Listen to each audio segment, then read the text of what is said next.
We're reading Dog's Journey by W. Bruce Cameron. We are on chapter 24 today. I thought if I chewed the sad shoes, my girl wouldn't be sad anymore, but when she woke up and saw the pieces shattered across the floor, she was not happy. "Oh no," she screamed. "Bad Max, bad Max. I was a bad dog. I should have not chewed the shoes." I went to her with my head down and my ears back, nervously licking my lips. CJ dropped to her knees and sobbed, burying her face in her hands. Sneakers came to the end of the bed and watched us. I anxiously put my paws on my girl's legs, but that didn't help at first, not until she gathered me up in her arms and clutched me to her. Then the sadness flowed from her as she cried. "I am alone in the world, Max," CJ said to me. I didn't wag because the way she said my name was so full of grief.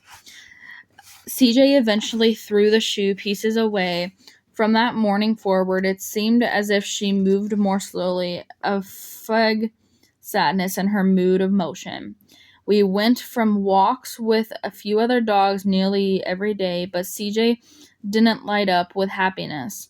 When she saw them and when the first snow fell, she sat and watched Katie and me tearing around the dog park without laughing once.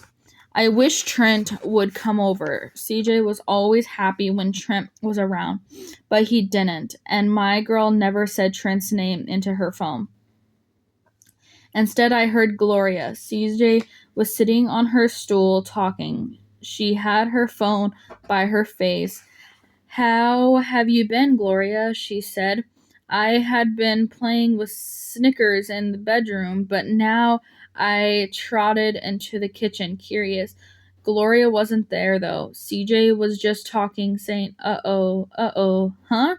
"Hawaii? That sounds really nice," CJ said, while I yawned and circled on my pillow, getting comfortable.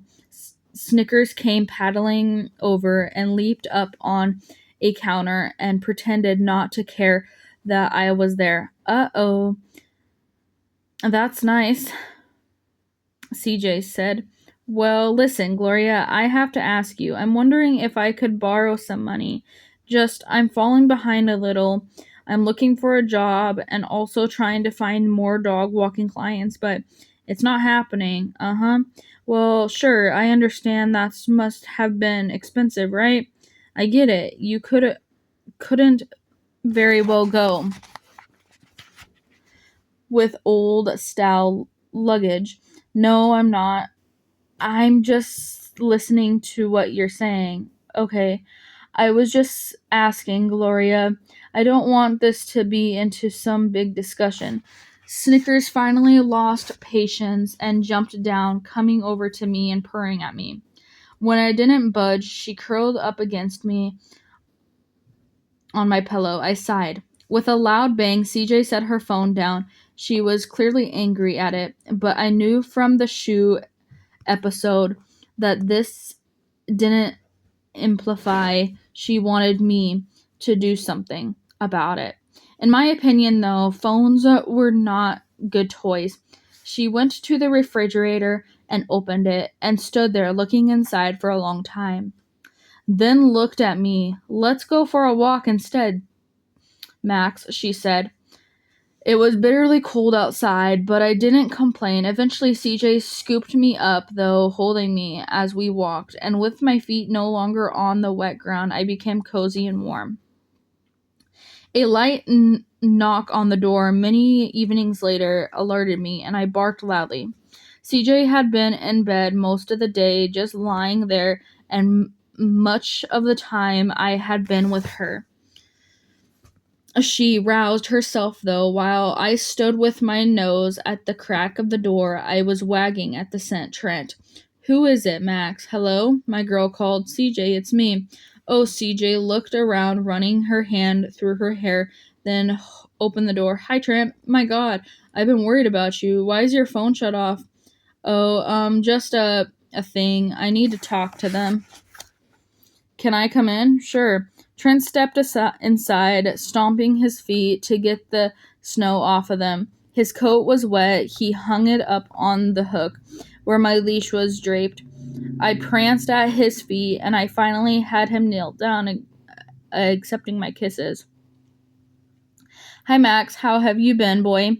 Trent said, laughing. Then he stood looking at CJ. "Hey," he said softly. "You okay?" "Sure, you look. Have you been sick?" "No," CJ said. "I was just taking a nap. You never responded to my messages from before. I mean, when the phone was still working. Are you mad at me?" "No, I'm sorry, Trent. I know it's hard for you to believe, but I've been a little busy and maybe haven't been able to get back to everyone in a timely basis." Trent was quiet for a minute. "I'm sorry." "No, it's okay. Look, want to go get something to eat?" I could feel CJ getting a little angry. She folded her arms because I went over to her and sat at her feet in the case she needed me. I don't know, maybe it's dinner time? So you come over here to feed me. Why don't I just chirp and you can puke into my mouth?" "No, CJ, what are you doing?" "I come over to see how you were." "To check up on me? See if I'm getting all my meals?" "That's not what I said." "Well, I can't. I have a date." Trent blinked. "Oh, I have to get ready." "Okay, look, I'm sorry if you don't have to apologize. I'm sorry that I got angry, but you should go." Trent nodded. He reached for his coat, taking it off the hook, the leash underneath swaying tangentially. I glanced at CJ, but it didn't look as if she was planning to take a walk. Trent shrugged on the coat, then looked at CJ. "I miss you. I've been so busy. Do you miss me too?" CJ looked away. "Of course." A sadness rose up within Trent. "Then, well, how do I get in touch with you?" "When I get my phone back on, I'll call you." "Let's grab coffee or something." "Sure," CJ said. They hugged, then CJ was sad too. It swirled around both of them. I didn't understand why they were both feeling so bad. But sometimes there were things going on between people that dogs are not supposed to comprehend. Trent left, and Snickers came out from under the bed. I wish she hadn't hit him. There was no reason to hide from Trent. He was good. A few days later, CJ and I were coming back from walking with the dogs, and there was a woman standing in front of our door with a piece of paper. CJ was panting a little from coming up the stairs, and I barked at the stranger. "Linda!" CJ said. She stopped and picked me up, and I stopped barking. "I was just posting notice," the woman said. "Notice?" CJ repeated. The woman sighed. "You're just so far behind, honey. Can you pay anything towards rent today?" "Today? No, I get paid on Friday. I could maybe pay most of the payment then." My girl felt afraid. I growled at the woman because I could only conclude that she was a source of CJ's agitation. "Shush, Max," CJ said, folding a hand over my nose. I growled through the hand. "Friday, you'll be down another payment. That's why I'm here." "I'm sorry, CJ, but I'm going to have to ask you to either catch up or go. I have rent and bills myself." "No, I get it. Okay, I get it," CJ said. She wiped her eyes. "Do you have family? People you can turn to?" CJ held me more tightly, and I stopped baring my teeth at the woman. I could sense that CJ needed my comfort more than my protection. "No, my dad is died in a plane crash when I was little." "I'm so sorry to hear that." "I'll move out. Thank you for all your patience. I promise I will pay you the money I owe you. I'm looking for a better job. Just take care of yourself, dear. You look as if you haven't eaten in a week." The woman left. CJ went into her apartment, carrying the piece of paper that the woman had handed her. CJ sat on the bed, and when I whimpered, she picked me up and set me down beside her, and I climbed into her lap. She felt full of sadness and fear. "I've become my mother," she whispered. A little while later, CJ stood up and started gathering her clothes and putting them into a suitcase. She fed me some cheese and gave me Snickers food. When Snickers turned up her nose at it, normally I would have been delighted with those wonderful treats, but there was something odd about the way CJ gave them to me with a cold, detached gloom that took some of the joy out of it. CJ pulled out Snickers' crate and put all of Snickers' toys in it, and also the cat's bed. Snickers watched all this without expression while I paced around at CJ's feet, feeling anxious. I felt better, though, when CJ clicked at my leash into my collar,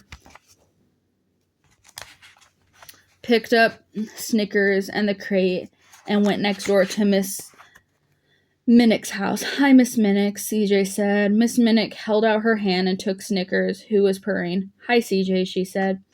"I have this huge favor to ask you.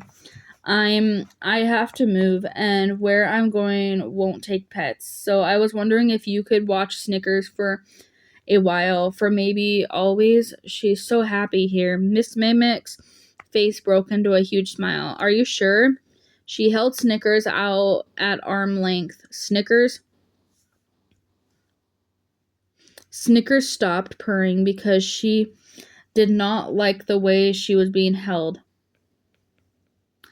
I put a paw on CJ's leg because I was impatient to get going on our walk.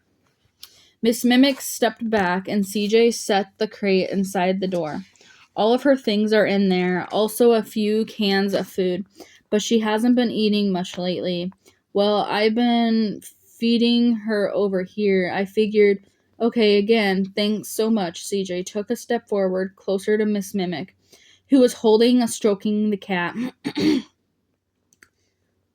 "Snickers, you are a good cat," CJ said, pushing her face into the cat's fur.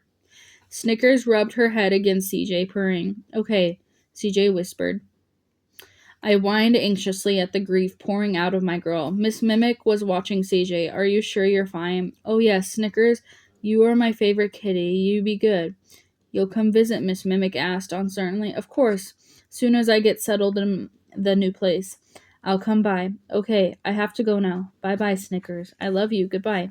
The cat hopped out of Miss Mimic's arms and trotted into the woman's home. Snickers was mostly a good cat, but she was making CJ sad, and I didn't like that. After leaving Snickers with Miss Mimic, we went for a very strange walk. First, I did my business in the snow, and then CJ picked me up and carried me the way we walked and walked. I loved the way the warmth of her kept me snug and safe. CJ seemed really tired and sad, though, and I wondered where we could possibly be going. Finally, she stopped and let me down on the ground. I sniffed at the snow, not recognizing any of the scents. CJ knelt on both knees, leaning down to me. "Max," I licked her face, and it brought the sadness back, which didn't make much sense to me. Usually, when I licked her, it made her happy. "You have been such a good boy. Good dog, okay? You have been the most wonderful dog a girl in the city would ever want. You protected me and took care of me. I love you, Max, okay? No matter what happens, don't ever forget how much I love you, because it's true." CJ was wiping her face, the tears flowing into her hand. The sadness in her was so awful it made me afraid. After a minute, she stood, taking a breath. "Okay," she said. She carried me a little further, and then some of the scents were familiar, and I knew we were going to see Trent. I felt the sense of relief. Trent would help CJ. Whatever was going on was beyond a dog's understanding, but he would know what to do. Trent opened the door. "God, what's happened?" he asked. "Come in." "I can't," CJ said, standing in the hallway. "I've got to go. I need to go to the airport." She set me down, and I ran to Trent, leaping up and wagging. He reached down and patted my head, but he was looking at CJ. "The airport? It's Gloria. She's really sick, and I need to be there." "I'll go with you," Trent said. No. What I need. Can you watch Max, please? You're the only person in the world that he likes." "Sure," Trent said slowly. "Max, You want to hang over here for a few days? I need to go, my girl said. She did not seem any happier here with Trent. Want me to ride to the airport with you? No, that's okay. You seem really upset, CJ. CJ took a deep, shutting breath. No, I'm okay. I guess I have some unrecognizable some stuff about Gloria. It doesn't matter. I need to go.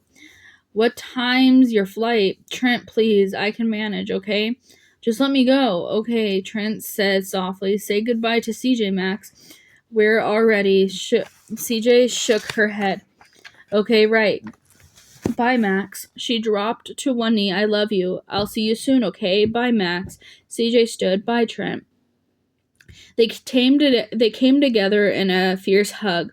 When they pulled apart, I could feel Trent being a little afraid, and I looked around but didn't see any threat. CJ, he asked her in a small voice. She shook her head, not meeting his eyes. I have to go, CJ said. She turned and made to follow, but my leash pulled me short. I barked at her, but CJ didn't look back. She went straight to the little room with the double doors, and when they opened, she stepped inside and turned, and then in the one frozen moment, she finally looked at me. She met my eyes, then looked and gave me a smile, a little wave to Trent.